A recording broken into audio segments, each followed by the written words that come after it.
বর্ণপরিচয়ের basic concept is একটা thriller.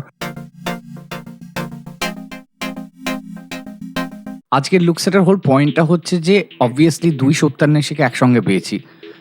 একজন সত্যান্বেষী অন্ধকারের এই দিকে আর একজন আলোতে। সো যতটা কন্ট্রাস্টিং করা যায়। লুকসেটে আমার মনে হয় কস্টিউমটাই বিশেষ করে বেশি ইম্পর্টেন্ট, কারণ ছবিতে আলাদা করে যে খুব লুক বা মেকআপ সেরকম কিছু থাকছে তা নয়। হিরো অগোছালো, যে ডিটেকটিভ সে অগোছালো, যে ভিলেন সে গোছালো। সো সেই ফিলটাকে তুলে ধরা লুক টেস্টের মধ্যে। মৈনাকের সাথে এটা আমার ৩ নম্বর ছবি। আমি এর আগে ওর মৈনাকের ফার্স্ট ফিল্ম আমরা ছিলাম। মৈনাকদার সাথে আমি বহু বছর আগে একটা কাজ করেছিলাম, আর আমি ভার্সেস তুমি, এবং আজ ৮ বছর বাদে আবার ফ্লোরে একসাথে, এবং এক্সপেকটেশন অনেকটা রয়েছে। Is a very favourite director. মৈনাকদার কাজ আমার খুব ভালো লাগে, ওনাকে মানুষ হিসেবে আমার খুবই ভালো লাগে।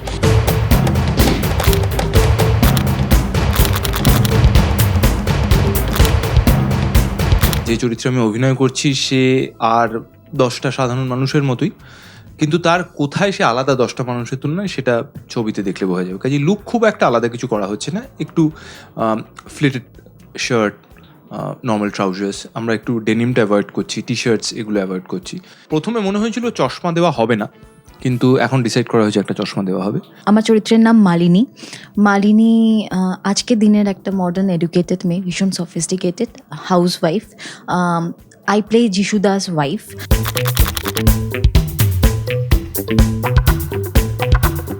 প্রিয়াঙ্কার সাথে ইনফ্যাক্ট ওর প্রথম কাজ টেলিভিশনে আমার সাথে বহু বছর আগে। আই থিঙ্ক ইয়েস, আমার অপোজিটে প্রিয়াঙ্কা ফার্স্ট টাইম কাজ করছে, এবং I know her for a really long time, এবং she's a wonderful human being, wonderful actress. ছবির গল্প নিয়ে অনেক কিছু বলা যায়, কিন্তু আমার মনে হয় এখনই বেশি কিছু না বলাটাই বেটার। এটা কিন্তু একেবারেই মৈনাকোচিত ছবি নয়। মৈনাকের ছবি বলতে আমরা যে শহুরে ছবি বলি, সম্পর্কের টানাপোড়েনের গল্প বলি, সেরম ছবি এটা নয়।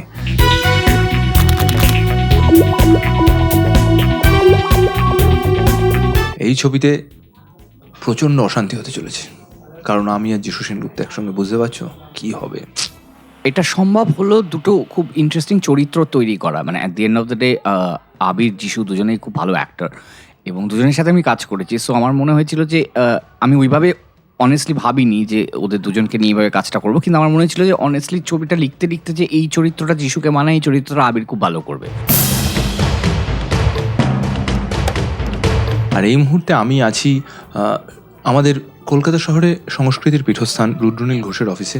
ওনার আশীর্বাদ নিয়ে আজকে আমরা লুকসেট শুরু করলাম। লেটস লুক ফরওয়ার্ড, দেখা যাক ছবিতে কি হয়।